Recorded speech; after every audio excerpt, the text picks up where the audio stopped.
જય માતાજી મિત્રો, ઓમ નમઃ શિવાય, જય શ્રી કૃષ્ણ કનૈયા, જય ગણપતિ બપ્પા. મિત્રો, સ્વાગત છે તમારું મારી યુટ્યુબ ચેનલ સનાતન ભક્તિમાં. મિત્રો, આજે ચૈત્ર મહિનાનો બીજો દિવસ છે. આજના દિવસે માતા બ્રહ્મચારિણીના સ્વરૂપની પૂજા કરવામાં આવે છે. માતા બ્રહ્મચારિણી માની ઉપાસના થકી તપ, જ્ઞાન, ભક્તિભાવ અને વૈરાગ્યના ઉદય થઈ તેનો વ્યાપ વધે છે. બ્રહ્મચારિણી માતાનું સ્વરૂપ બહુ રમ્ય અને ભવ્ય છે.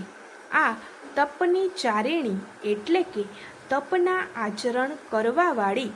તપ વિના તૃપ્ત ન થવાય, કસોટી વિના સોના સુવર્ણ જેવા ન થવાય એવું દર્શાવતા માં અણિશુદ્ધ બનવાની પ્રેરણા આપે છે. શાસ્ત્રોમાં બ્રહ્મને તપ પણ કહેવામાં આવેલ છે. સર્જનના દેવતા બ્રહ્મ દ્વારા ઉત્પન્ન કરાવાયેલી સર્જનહારી અજ્ઞાનના અંધકારને દૂર કરી આત્માને ઉજાડી અને અંજવાળી કરનારી સચ્ચિદાનંદમયી બ્રહ્મને પ્રાપ્ત કરનારી માં એટલે જ બ્રહ્મચારિણી માં. તો મિત્રો, આજના વિડીયોમાં આપણે માતા બ્રહ્મચારિણીના સ્વરૂપ વિશે, માતાજીની કઈ રીતે પૂજા કરવી અને માતા બ્રહ્મચારિણીને પ્રસાદીમાં શું પસંદ છે તથા માતાજીના મંત્રો કયા છે અને બ્રહ્મચારિણી માતાજીની વ્રત કથા આજના વિડીયોમાં સાંભળીશું. જય માતાજી મિત્રો, જય બ્રહ્મચારિણી માતા. 30 માર્ચ 2025 રવિવારથી ચૈત્ર નવરાત્રિનો પ્રારંભ થયો છે અને આજે એટલે કે 31મી માર્ચ નવરાત્રિનો બીજો દિવસ છે. આ દિવસે બ્રહ્મચારિણીની પૂજા કરવામાં આવે છે. બ્રહ્મા એટલે તપસ્યા અને ચારિણીનો અર્થ થાય છે આચરણ કરનાર, એટલે કે તપસ્યા કરનાર દેવીનું આ સ્વરૂપ માતા પાર્વતીનું અવિવાહિત સ્વરૂપ માનવામાં આવે છે. સાથે જ બ્રહ્મચારિણી દેવીની પૂજા કરવાથી ભક્તની તપસ્યાની શક્તિ વધે છે. તેની સાથે જ સુખ સમૃદ્ધિની પ્રાપ્તિ થાય છે. ચાલો જાણીએ માં બ્રહ્મચારિણી કોણ છે અને તેમની પૂજાનું શું મહત્વ છે.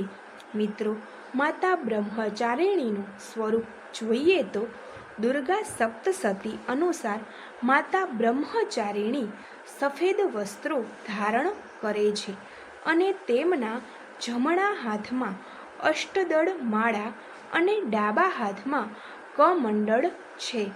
મિત્રો, હવે આપણે માતા બ્રહ્મચારિણીની પૂજા પદ્ધતિ કઈ રીતે કરવી તે જોઈએ.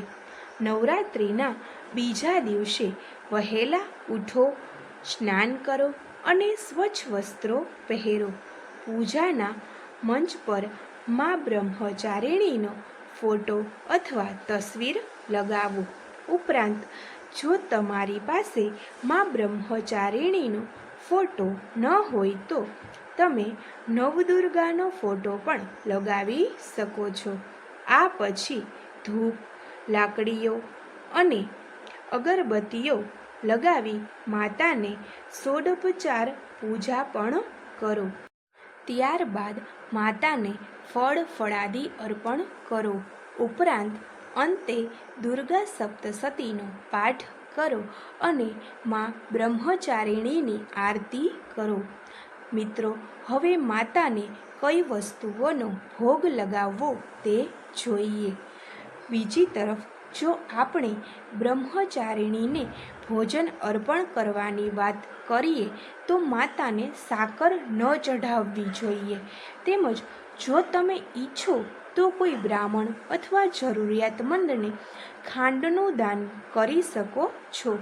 એવું માનવામાં આવે છે કે આમ કરવાથી વ્યક્તિની બધી મનોકામનાઓ પૂર્ણ થાય છે. સાથે જ માતાના અપાર આશીર્વાદ રહે છે. મિત્રો, હવે આપણે માતા બ્રહ્મચારિણીની કથા સાંભળીએ. પૂર્વજન્મમાં બ્રહ્મચારિણી દેવીનો જન્મ પર્વતોના રાજા હિમાલયની પુત્રી તરીકે થયો હતો. ઉપરાંત નારદજીની સલાહને અનુસરીને તેણીએ ભગવાન શિવને તેના પતિ તરીકે મેળવવા માટે સખત તપસ્યા કરી. આ કઠિન તપસ્યાને કારણે તે તપસ્વીરણી એટલે કે બ્રહ્મચારિણીના નામથી જાણીતી થઈ. તેઓએ 1000 વર્ષ માત્ર ફળો અને ફૂલો ખાવામાં વિતવ્યા અને 100 વર્ષ સુધી તેઓ માત્ર જમીન પર જ રહેતા અને શાકભાજી પર નિર્વાહ કરતા. થોડા દિવસો સુધી સખત ઉપવાસ કર્યા અને વરસાદ અને તડકાના રૂપમાં ખુલ્લા આકાશ નીચે સખત કષ્ટો સહન કર્યા. તેણે તૂટેલા બિલ્વના પાન ખાધા અને 3000 વર્ષ સુધી ભગવાન શંકરની પૂજા કરવાનું ચાલુ રાખ્યું. આ પછી તેણે સૂકા બિલ્વના પાંદડા ખાવાનું પણ બંધ કરી દીધું. તે નિર્જલ રહી અને કેટલાય હજાર વર્ષ સુધી ઉપવાસ કરી અને તપસ્યા કરી તેણે પાન ખાવાનું બંધ કર્યું, એટલે તેનું નામ અર્પણા પડ્યું. તેમણે બ્રહ્મચારિણીની તપસ્યાને અભૂતપૂર્વ પુણ્ય કાર્ય ગણાવી તેની પ્રશંસા કરી અને કહ્યું, હે દેવી, આજ સુધી આવી કઠોર તપસ્યા કોઈએ કરી નથી. આ ફક્ત તમારી સાથે જ શક્ય હતું.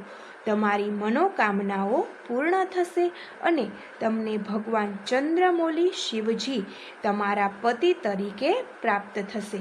હવે તપસ્યા છોડીને ઘરે પાછા ફરો. તમારા પિતા જલ્દી તમને લેવા આવી રહ્યા છે. માતાની વાર્તાનો સાર એ છે કે જીવનમાં મુશ્કેલ સંઘર્ષમાં પણ મન વિચલિત ન થવું જોઈએ. માતા બ્રહ્મચારિણીની દેવીની કૃપાથી તમામ સિદ્ધિઓ પ્રાપ્ત થાય છે. માતા બ્રહ્મચારિણીનું માતાના મંત્ર દ્વારા માતાનું ધ્યાન કરી શકાય તે મંત્ર છે, વંદે વાંછિત લાભાય ચંદ્રાધકૃત શેખરામ જપમાલા કમંડલુ ધરા બ્રહ્મચારિણી શુભામ. માં બ્રહ્મચારિણી માતાના સ્ત્રોત પાઠ આ રીતે કરો. તપસ્વરણી ત્વહિમ તાપતર્યો નિવારિણીમ બ્રહ્મરૂપધરા બ્રહ્મચારિણી પ્રણમામ્યહમ. શંકરપ્રિયા ત્વહિમ ભુક્તિ મુક્તિ દાયિની શાંતિદા જ્ઞાનદા બ્રહ્મચારિણી પ્રણમામ્યહમ. માં બ્રહ્મચારિણી માતાનું કવચ જોઈએ તો ત્રિપુરામે હૃદયમ પાતુ લલાટે પાતુ શંકર ભામિની અર્પણ સદા પાતુ નેત્રો અધરી ચ કપોલો પંચદશી કંઠે પાતુ મધ્યે દેશે પાતુ મહેશ્વરી ષોડશી સદા પાતુ લાભો ગૃહો ચમ પાદયો અંગમ પ્રત્યંગ સતત પાતુ બ્રહ્મચારિણી. અંતમાં માતાને પૂજા વિધિ કારણે આપણાથી કોઈ ભૂલ થઈ હોય તો માતાની આ રીતે ક્ષમા પ્રાર્થના કરો.